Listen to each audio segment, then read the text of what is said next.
kailangan natin magpatayo ng bagong City Hall, kung kailangan natin i-demolish yung structurally unsound na building, ayusin na natin. Kung kailangan na lang din natin gumawa ng bagong City Hall, gandahan na natin.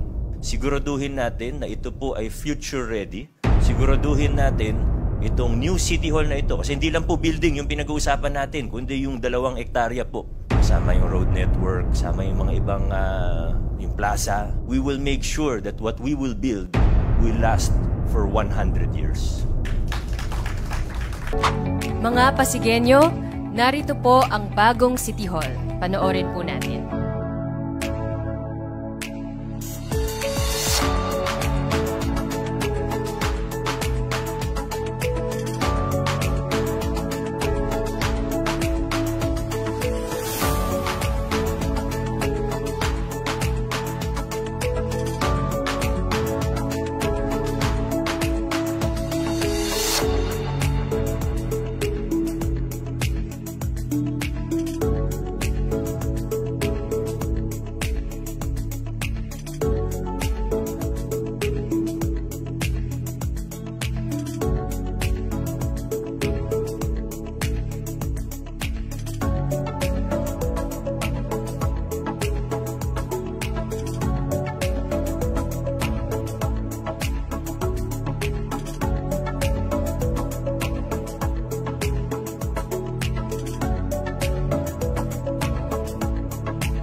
Hindi iba sa atin ang principal architect ng proyekto. Isang Pasigueñong tubong pinagbuhatan, ang arkitekto ng bagong City Hall ay nakagawa na ng maraming proyekto sa iba't ibang bansa gaya ng China, Singapore, India, Turkey, Malaysia, Australia, USA at marami pang iba. Magandang hapon sa inyong lahat, Mayor. Finally, we're here. Vice, parang hindi ito, no? Parang pangarap, pero again, I'm so thankful. As you've seen yung presentation ng Royal Pineda Plus, I am a Pasigueño. And this is something that really resonates in my heart because parang we've been constantly dreaming of a modern Philippines, but then suddenly binigyan ako ng pagkakataon para makagawa ng para sa Pasig, para sa sarili kong bayan. So, maraming salamat din, Mayor Vice, for this whole opportunity with our partners, with the PCHCC. I'd like to show you or tour you at least to the design, no? And what we have created as a group for the Pasigueños. So, again, kami ay advocates of the modern Filipino architecture and design. And this is why we're showing modernity as part of our betterment. No, it's never about the look, but it's really about the concept of having modernity or betterment. Ano yung progressive approach na ginagawa namin, and we felt that Pasig deserved something better, and Pasigueños deserve something better. And that's why we proposed that this design will be coming from the very iconic architecture of Pasig. No? Something that we all remember and always, no, constantly present in the city of Pasig, which is the revolving tower. And if you look at the revolving tower and the nature of Pasig, we believe that the Pasig River, the Baclad, the pearlized architecture, no? Tawag namin pearlized architecture because we are basically, if you look at a pearl or an oyster, yung exterior part niya is very organic or rough, pero yung loob niya very polished, no? So this refinement we want to bring to Pasig in terms of how we can create efficiency and how we can create and bring, no, the spirits of every Pasigueño lifted to a more global standard. Something that we can all be proud of. And it has to, somehow, it has to embrace this concept of practical luxury. No? This is still a government project. We are very prudent in looking at the numbers. We are very prudent in looking at the budget. And again, we deserve something better. Hindi ngunit gobyerno, kailangan pangit. Kailangan yung mura na hindi mo na magamit. Kailangan after 6 months, bulok na. This time, it is a project that's been hosted by Pasig, by the administration, thinking of what is the future. No? It should last 100 years, and we guarantee you that it will. No? This architecture is permeable. No? Why is it permeable? Because Philippine architecture is always maliwalas. No? Kung titignan natin ng Pasig, ang Pasig ngayon is congested. No? Puno na because of the population and because of the buildings. But we have this big property of where we have the City Hall, and right now, we're bringing back the land to the people. So later, makikita rin natin kung bakit natin pwedeng ibigay uli yung lupa para sa tao at ang building magbibigay daan para sa tao, para gamitin ng tao at magkaroon ng plaza ulit. Yung mga taga-Pasig dito, kung natatandaan natin, may octopus pa yan, mayroon palaruan, no? Natatandaan ko yan, naglalakad ako mula sa simbahan ng Pasig, papunta rito. And for me, it's something that I think we can share to the next generation. No? Pwede natin siyang ibahagi dahil sa paniniwala ko, buildings should serve the people and it should not dominate the land. No? So, meron kaming analysis and again, the 2 hectares of land, ito ay 2 hectares, hindi ho yung building lang ang pinag-uusapan natin dito. Ang tinitingnan ho natin dito ay yung buong 2 hektarya, no? Na kung titingnan natin, meron ho itong 3 towers. No? At ginawa rin ho ito para maging efficient yung sistema at madalian ang bawat Pasigenyo sa pag-transact sa Pasig City. No? At makikita nyo rin, dyan sa image, we created an axis. No? Kung bakit namin ginawa na nung pinlano nating gibain yung hindi na safe, no? na existing City Hall, is because we also want to give the land back to the people and to also present, no, the mutya ng Pasig, which is the revolving tower. So ngayon, pagka naglalakad kayo galing simbahan at papunta kayo sa plaza, makikita nyo na ngayon yung beacon, or ito yung pinaka somehow insignia, no, ng Pasig. No? Ito yung makikita natin hindi lang sa umaga but also sa gabi. No? Because iilawan natin and with Mayor's discussion natin, Mayor, na parang we can make it even more beautiful, no? So, yung konsepto ng 3 towers, again, pinasisimplihan natin yung takbo at ang sistema ng serbisyo ng Pasig City Hall.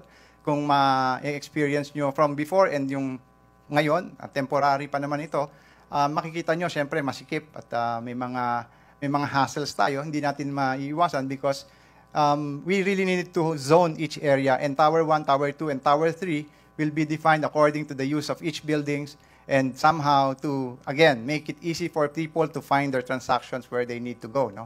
So ito rin is designed with the architectural, again, having that maaliwalas concept where the air ventilations and light are all considered. And yung vertical zoning, ginawa rin natin only because we need to make sure na hindi masasayang din yung oras ng mga bawat Pasigenyo na nagpupunta rito, na naghahanap, no? Imbis na diretso na sila sa mga transaction, we are also addressing that in terms of design. And we have our architects here from the UAP of Pasig who are also somehow sa akin, no? I'm sure ma-appreciate nila yan at makikita nila yan. So ang Pasig is an image, no, of a stronghold of Pasig, or ito ang himpilan ng mga Pasigenyo at ng gobyerno ng Pasigenyo. So we would like to see this as the last building standing, and we designed this to be very strong. No, we designed this structurally with engineering from our partners, no, wherein we have 75 piles. No? Mamaya ipapaliwanag din sa atin ni Engineer David itong lahat ng dinisign ng grupo para maging matibay at safe itong ating City Hall. No? Kung makikita nyo yan, that's 37 meters deep, parang doble yung building, and pag tinignan nyo yan, pag lumindol, you can actually stay safe in the building. You can actually stay in the building. No? So yun yung konsepto.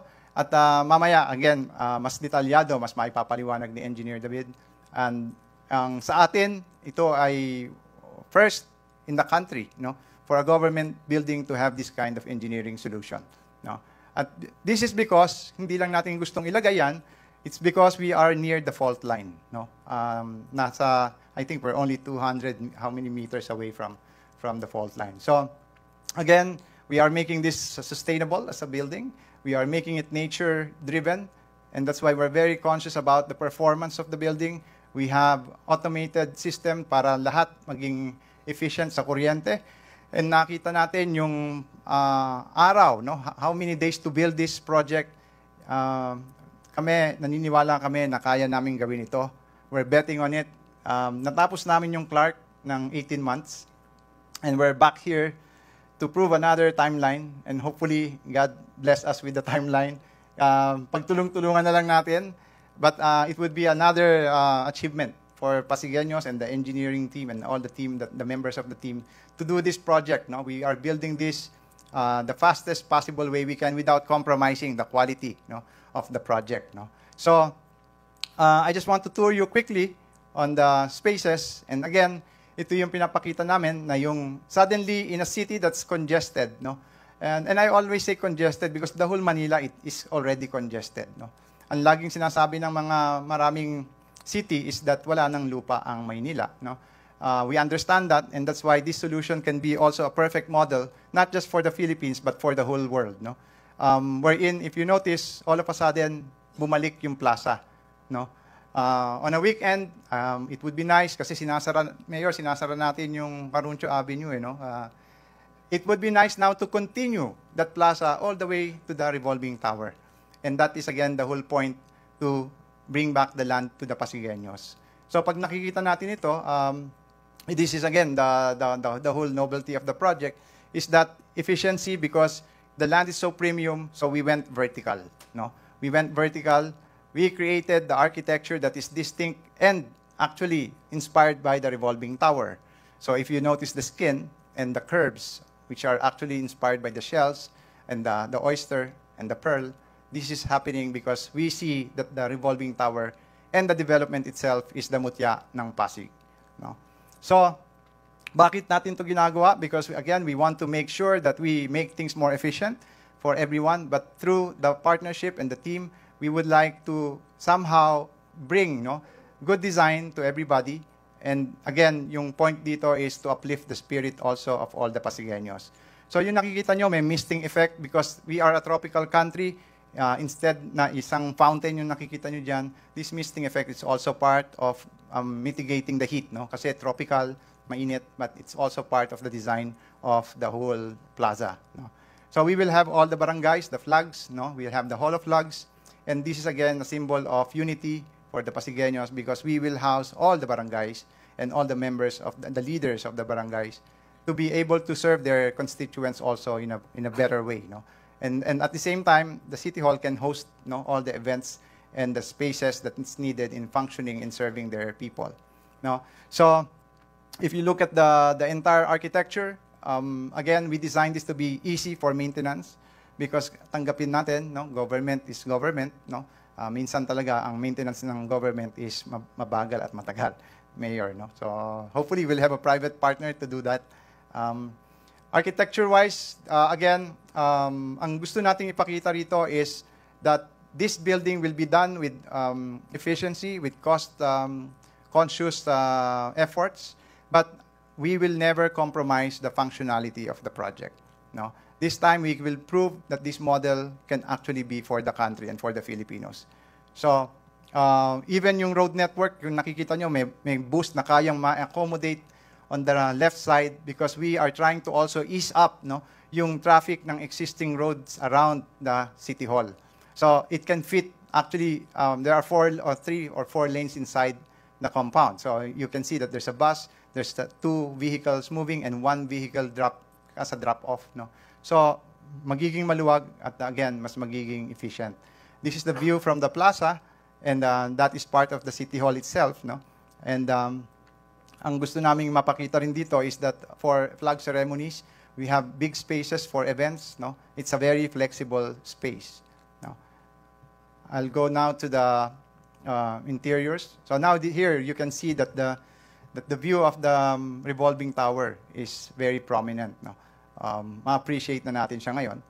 And for the interiors, we would like everybody to see na being practical and being simple can still be, premium or sophisticated in a way na maayos at nagpe-perform ang space. No? So, ang gusto nating ipakita rito, this is gonna be within the budget but good design. No?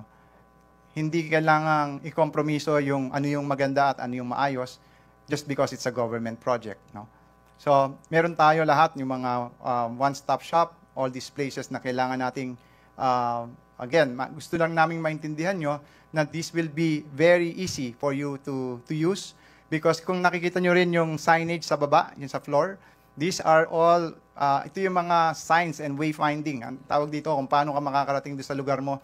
Lahat yan i-design ng grupo para maging madali para sa bawat miyembro ng Pasig na makahanap ng mga saan ba yung transaksyon nila. No? And for the people who will be working in Pasig, the City Hall, we want to give you a very, very good space that will make you work better. No? Para naman mag-enjoy kayong pumasok at mag-report sa opisina. So, ito rin yung City Health Department. No? So, lahat yan will be international standards. We will be following the health standards required by the government also. And siyempre, yung session hall natin, gusto naman natin maging maganda para rin mag-enjoy yung mga users natin. At the same time, our auditorium. So, all of these things are part of the, small part of the whole project because there's a lot of things embedded in this architecture. There's a lot of things that's actually embedded in the function of this project. And we're all excited to do it and make it happen so that we don't have to talk, but we just want you to enjoy the place and the architecture itself. Maraming salamat at magandang hapon. Mga Pasigenyo, narito po ang bagong City Hall. Panoorin po natin.